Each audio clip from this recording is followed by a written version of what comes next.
The weekend, well, the weekend was interesting, to say the very least. But, for me, 2 words. Rassie Erasmus. What a genius. Not just the fact that the Boks won this weekend. Not just the manner in which they won this weekend, but the thinking and the building and the planning and all the different things that have gone in to securing this victory. Goodness me. I mean, the privilege to be able to watch the Boks in what has been such a generational era the last few years. Apart from that, it's actually a bit of an up-down weekend, to be honest. I mean, Man United, goodness me. I mean, how's that for up and down? Going up against Spurs, going down against Spurs, coming back to level against Spurs. Ferrari with probably the most forgettable weekend I've watched in a long, long time. That season was just in. The Proteas, well, I mean, talk about being all or nothing at the moment. You know, from competing to blow Pakistan away to being blown away, you know, it's about as consistent as diarrhea, to be honest, at the Proteas at the moment. But more importantly for them, big series starting on Friday and absolutely buzzing with it. So let's talk about the man, the myth, the legend, Rassie Erasmus, and what the Boks did over the weekend. First of all the build-up. France at Stade de France. The last time we had played there against France was in the World Cup. In fact, I was less than a kilometre away from them at the time. I was in my Airbnb covering the game. I could actually hear the stadium. I could hear it. I interviewed all the people afterwards, saw the French disappointment, and it was so personal from France. Then you get a game which is airtime. I mean, we concede within the first 5 minutes, and then we start building into an innings. And then the worst thing possible happens: a straight red card, which you barely even see anymore. I couldn't even tell you the last time we saw a straight red card. You know, we've had 20-minute red card, all these very different trials, stuff like that. Not so lucky. A straight red card, Lua Tiago out off for the game, for an entire half. But have we not got the perfect solution? And that's where I'm saying, Rassie Erasmus, you absolute genius. Because we needed someone to fill in at lock. So we had 2 locks, so that was fine. But then we needed someone to fill in at flank. Did we not already have our hybrid flank center, Andre Esterhuizen, at the go? And this weekend, we saw how genius of a move that is. The fact that we've been blooding him in, and apparently even preparing for scenarios where we're down to 14 men, and you could barely tell. I mean, the fact that we put in such a dominant second half with a man down is filthy. Absolutely filthy. And the cameo, I mean, Jasper Wiese, what a match. Sashvama Gomazulu, let the man cook. Moni Liba coming on again and just getting the business done. The pack standing up. Malcolm Marx, generational player. And then let's just talk about Sir Khaleesi. Sir Khaleesi on his 100th test played one half, and yet basically played the second half. He was so involved from the bench, standing up, encouraging, shouting, you know, adding value wherever his role is, whether it's on the field, off the field, side of the field. That man adds so much value. More to the point, to be told on your 100th test, sorry, you're not playing the second half. The biggest, probably, the most significant test of his career, really. I mean, he's played 2 World Cup finals, but apart from that, this is his most significant test. He gets one half and gets pulled off and doesn't blink, because it's all about the team. And that's why Bonfenter, for example, gets pulled off after half an hour, and he can't even be upset, because, you know, this is something that happens within the Boks. This is something you've got to be prepared for. And he would have got an explanation from Dwayne Miller. He came off, and he just goes and accepts it. And you can see, once again, same thing. On the side of the field, encouraging, shouting, adding value. This Boks team is absolutely generational. And if you're not appreciating what they're doing, first of all, I can't help you. But appreciate it for how long you can, because it's going to be a long time since we see such a generational run like we're seeing at the moment. It's not going to happen forever. It will be an ending to it. But for now, the absolute best team in the world by an absolute country mile. And long may it continue, because we're not ready for it to end, are we? Now this weekend, we're got to beat Italy. On Saturday, we'll see a bit of a rotated side. A couple of big opportunities. You know, something like 100 Pollard probably getting a chance. Edwin van der Merwe going to get a chance. big excitement for him.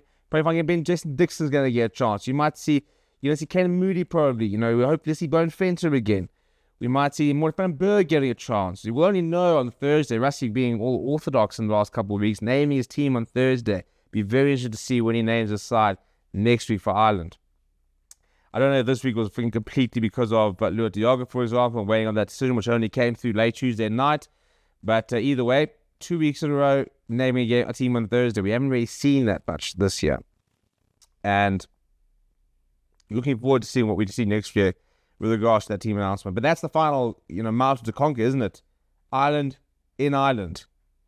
A place where Rassie Erasmus has never won before. So first things first, get through this weekend. That's what we've got to do. We've got to get through this weekend. And speaking of last weekend, let's talk about the Proteas, shall we? And last week, I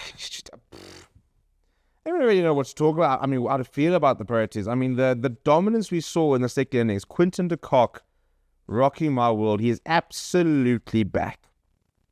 People say, maybe Quinto de Kocks shouldn't come back. He walked out, inverted commas, on CSA.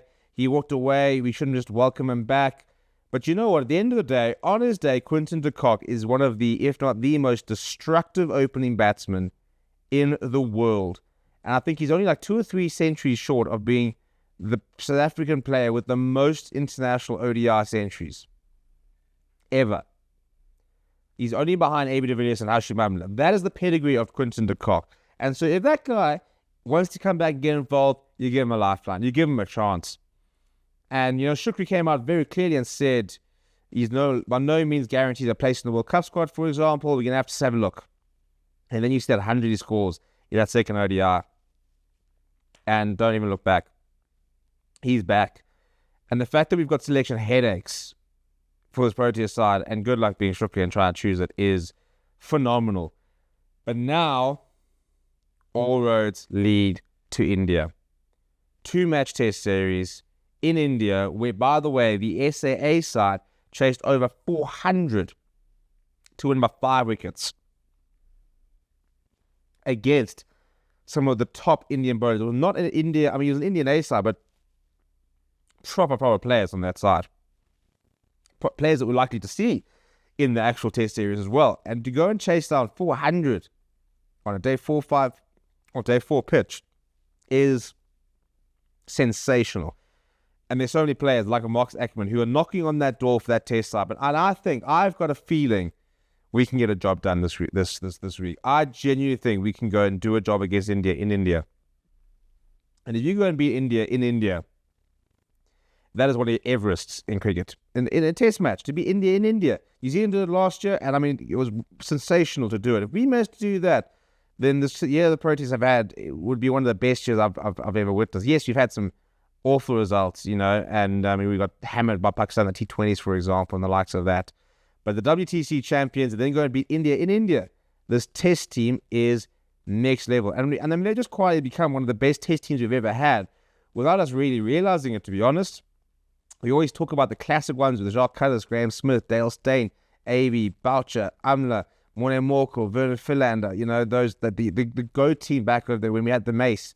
But this test side has got so much dominance, and we probably just haven't been able to appreciate it because we haven't played enough, inverted commas, of the big three, and yet now we've beaten Australia in the final, and if we go and do a job against India, in India, after having done a job in Pakistan, then they will truly stamp themselves one of the top sides in the world. And I cannot wait for that. And after that, then it's all roads lead to the SA20, and December, January is going to be scrumptious with the amount of T20 cricket we're going to have on our screens. Every single day we're going to get to watch T20 stuff. And it's a good thing because thankfully I'm going to be able to retire as a Formula 1 fan in the next few weeks. Absolute disaster. A double Ferrari DNF. Just don't even bother participating for the rest of the season. Honestly, I'd rather Ferrari just pull the plug on the season. Don't even put a car out there. Focus everything on the 2026 regulations and come back and do something next year. Because if I have to try and watch that shambolic, sad excuse of a Formula 1 team once again this season, I might lose it. I might have a nervous breakdown and just completely just shut myself off from Formula 1 ever again, because it's an absolute disaster. It's a disaster class of a season, of a team, of an everything that you can possibly think of. And I just don't want to watch them again. I'm not going to watch for another week because, once again, another international break. Who decided that first of international breaks were even a good idea? And now we had our third international break before December in the footballing world. It's a disaster. It's an absolute disaster. Yes, Manchester United above Liverpool, big whoop. Come on. These days, we expect such things. But goodness me, what a result, by the way, from City, absolutely drubbing Liverpool. But that game from United Spurs, I've never gone through so many emotions. And I'm not even particularly happy with the draw because we had to go and win that game. But the way the game went on, the way we went and scored the winner, Proteas de Kocks coming in clutch, but was pretty impressive and a great watch. But we've got to win more games. We really, really do. Look, the fact that we haven't lost a game in a while is a good thing. And it's nice that starting to show something. But just not winning enough games to build any momentum and to actually get us off the table, which is becoming a bit of a problem. I do think we're going to see Manchester City start to put in a proper run at the moment. And I think everyone was talking about how this is Arsenal's season to win. Well, that City performance over the weekend might have just laid down the gauntlet a little bit. But I just want to get back to being excited to watch United. And thankfully, there's a lot of football in December to be able to watch and get back into it and really get into them. Because I haven't been able to watch some of the games due to them clashing with Springbok games. Again, the sporting cards need to start aligning a little bit better when it comes to some clashes. But 3 more weekends of Springbok rugby.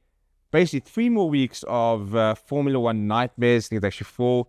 Then that takes a break. Then we're all into football. We're all into cricket. And we're ready for a big December. But until then, my November continues. And it's going to be a good one.